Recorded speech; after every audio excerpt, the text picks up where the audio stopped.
Good evening, sir. This is the parts of a ship's magnetic compass. So let's start with a base. Base. So the base is the foundation upon which entire compass. So kaning base mo ni ga support sa tibok structure aning kani siya tibok ani compass. So that's the base.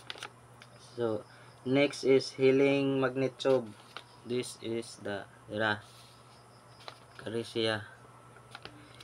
Healing magnet tubes, these components compensates for the tilting of the ships. So next is Flinders bar.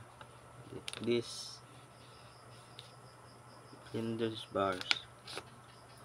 A vertical bar of soap's iron used to correct for the magnetic fields induced by the ship's vertical metal structures.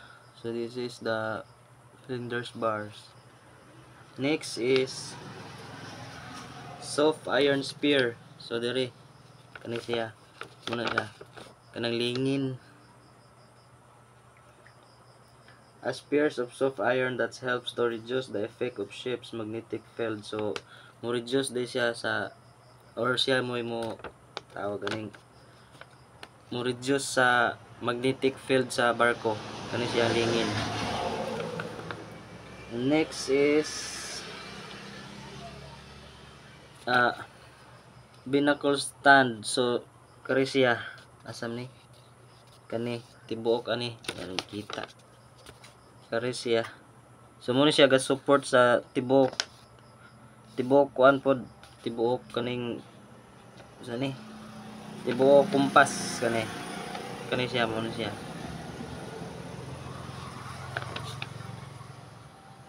Next is compass bowl.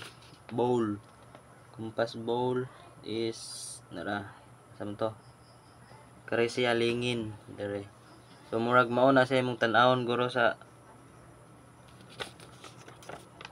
kani siya murag mao ni ning tan-awon ug asa nga direction murag mao na siya compass bowl katong lingin. Then mirrors reflections asam to kani siya ngita man ni mirrors reflections arrangement. So kani siya asa na siya kari day nanda ni kari. So a system of mirrors that allows the compass reading to be viewed remotely like from the ship's bridge. So pwede din siya remote no kani siya mo ba ni reflect ni.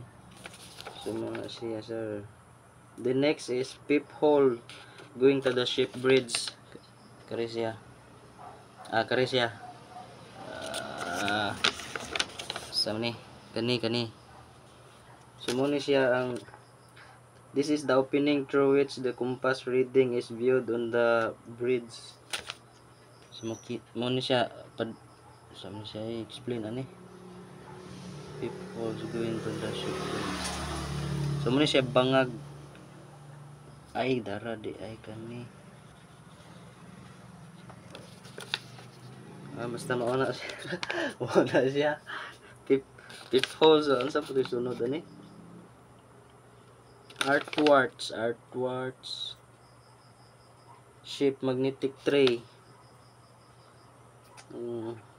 Sana siya artwork. This tray holds magnetics that help pamana mga ganyan.